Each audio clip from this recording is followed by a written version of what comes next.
So, so let's look at another figure that's significant. Ambrose is the Bishop of Milan, and he's elected in AD 374. So Ambrose was a guy who was born in 339 in Trier, which is now kind of on the French-German border. It's in France, along the Moselle River, but a Roman city in what is now France. He was schooled in Rome, read both Latin and Greek. At the time, increasingly, people that were schooled in the Roman system just learned Latin and didn't learn Greek, and so they could not read the likes of Origen and other writers from Alexandria and Constantinople and other places in the East. But he read both. He was a well-educated man. He was raised in a believing home. His mother was a Christian, but he made a political career. And he became the governor of Liguria and Emilia, which were two provinces in what is now northern Italy. And his seat as the governor was at Milan in northern Italy. In AD 300, the emperor, this was pre-Constantine, had moved the seat of the Western Empire from Rome to Milan. Milan, all roads may lead to Rome, but the emperor thought that Milan was actually more convenient in terms of east and west and connecting via roads across the empire. And so Milan became a more significant city because the emperor was there at least some of the time, and became a major economic place as well as a political place of significance.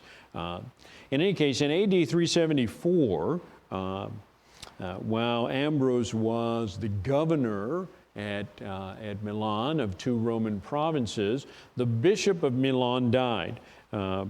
And the people of the church gathered, and there was a significant uproar because although the Council of Nicaea had been 50 years before and had made a strong statement in favor of Athanasius and the divinity of Christ, the doctrines of Arius, who had been sent into exile as a result of the Council of Nicaea, had made a comeback within a few years and overtaken much of the church.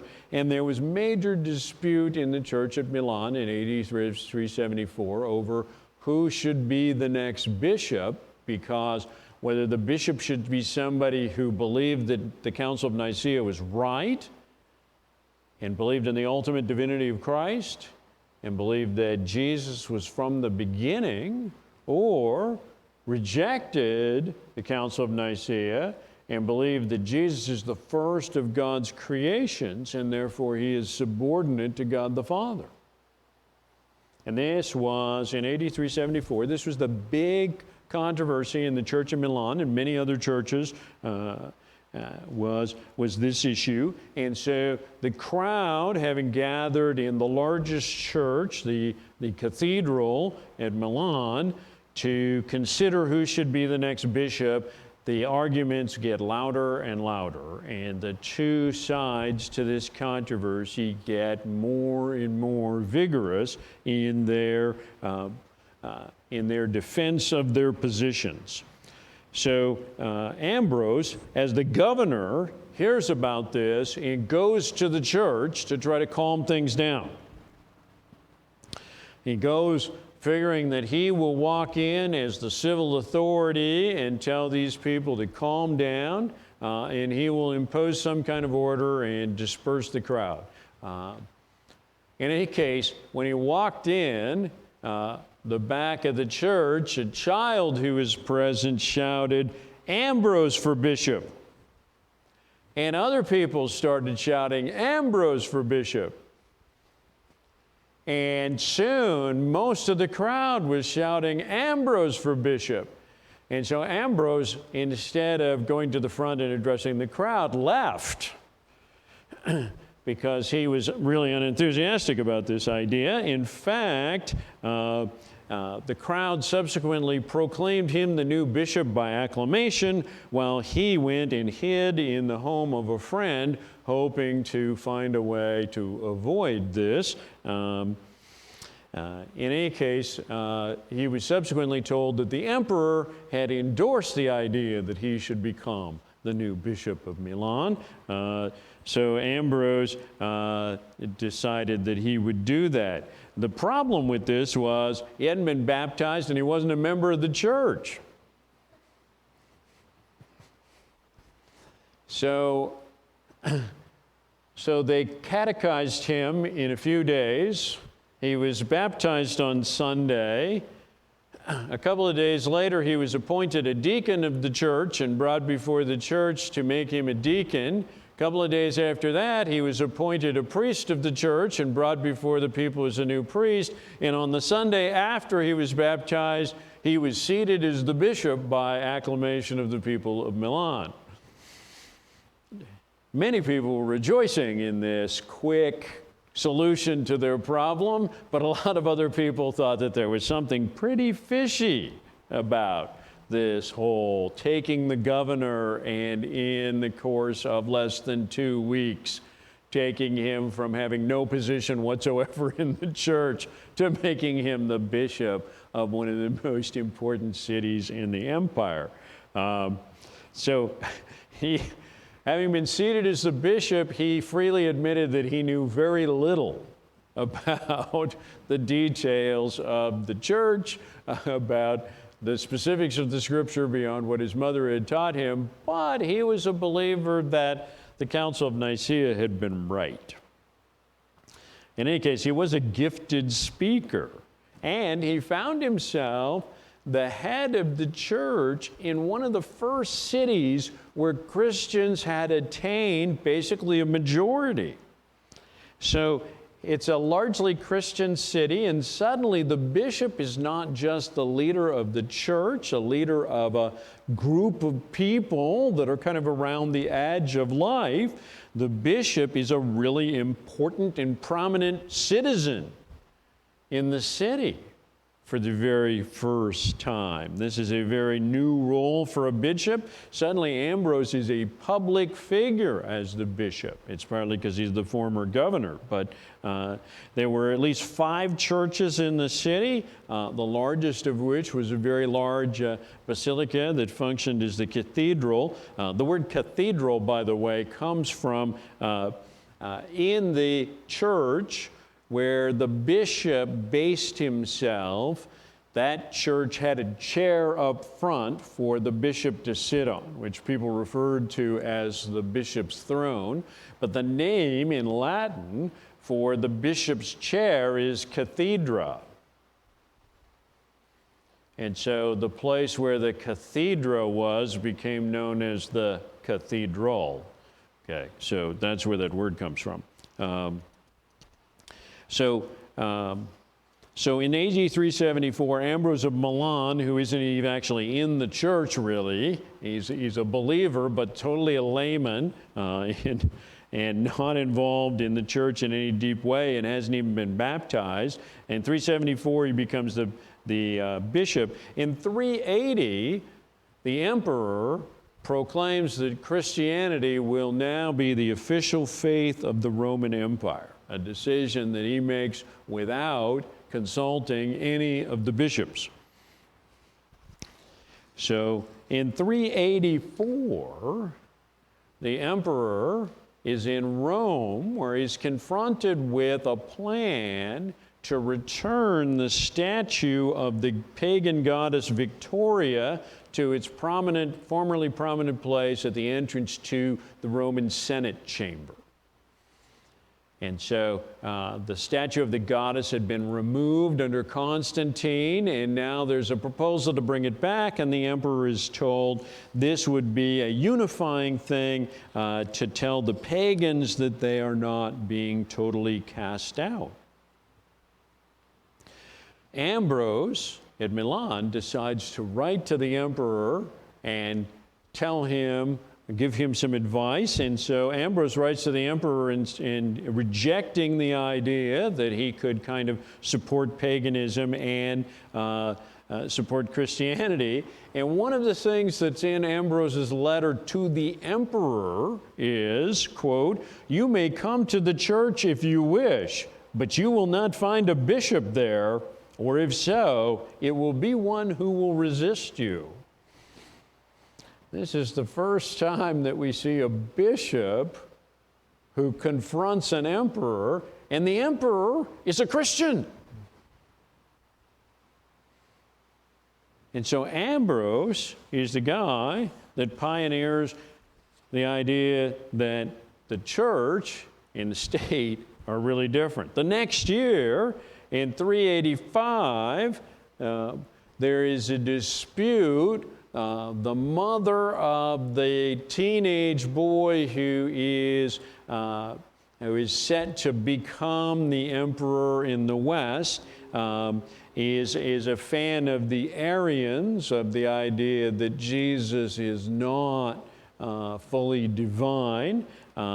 And she is aware that there are quite a few Arians in Milan, but that they don't have a church building of their own. And so she gets her teenage son to issue an edict to Ambrose that says, pick one of the 5 churches that you have in Milan and give it over to the Arians.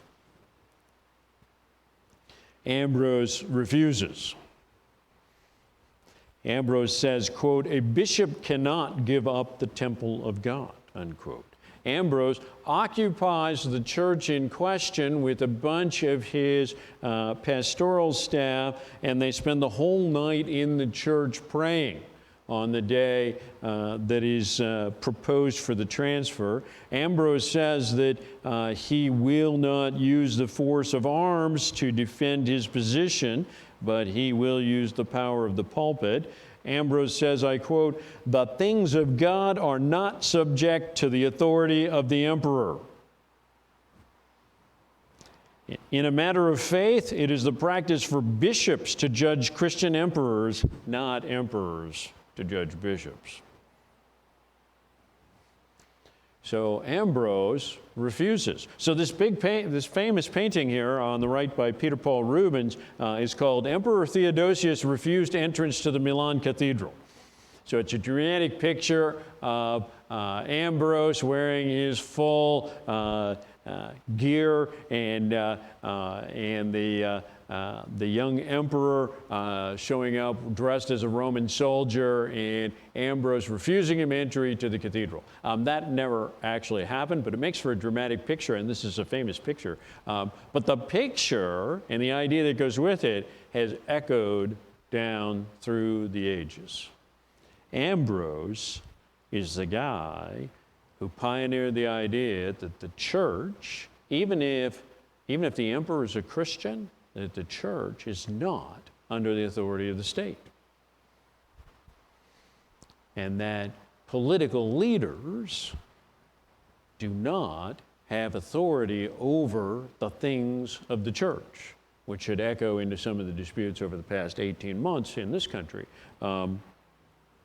So Ambrose is the first guy to declare that there is, without using these words, a wall of separation between the church and the state. And of course, his idea of the wall of separation is the original American idea of the wall of separation, which is that the wall of separation between the church and the state protects the church from the state, but does not protect the state from the church. And so this is something that Ambrose of Milan in the 4th century is a key figure in. In AD 390, 5 years after the bar the church door incident, where Ambrose never relented on giving over one of the churches to a group that he viewed as heretics, there was an uproar in the city of Thessalonica. A dispute in a bar led to a mob killing a Roman official, led to the emperor eventually authorizing the massacre of hundreds or perhaps thousands of the citizens of the city as a reprisal against this murder of a Roman figure of authority. And the Emperor Theodosius may have directly ordered that. It certainly was his responsibility. Ambrose wrote privately to Theodosius to call him to account for his behavior and to demand that he commit penance in denying him communion for the remainder of that calendar year. And is believed by many, and that the details are questionable here, that Theodosius did not wear his imperial robes to church during this whole time and adhered to Ambrose's direction. And so the tradition, at least passed down in the church, is that Ambrose, as the bishop, imposed on the emperor a spiritual discipline because of things that he did. In any case, Ambrose is noteworthy, first of all, because he wasn't even in the church when he was appointed as a bishop. And this is a fundamental thing that is important in the patristic era. Mostly bishops were elected by the members of the Christian community. And sometimes they made choices that were not what you might expect. Ambrose wasn't in the church. He wasn't a pastor. He wasn't a priest. He hadn't even served as a deacon. He hadn't even been baptized. And in this case, they chose the governor, who was widely respected as a politician, and made him the head of the church. There's other times down through the ages where that has not turned out well, but in this case, it actually did. And Ambrose is remembered, he wrote some significant things and said some significant things, but primarily for his conflict with the emperors, culminating in his conflicts with Theodosius, and just the fight for control. Who is in charge here? And his pioneering of the idea that church and state are separate domains, and that temporal authority and spiritual authority are really different things, and that leaders of the church ought to call to account leaders of the state. Ambrose is also significant because he was a mentor and teacher of a young man from North Africa who becomes very significant over the next 50 years, named Augustine.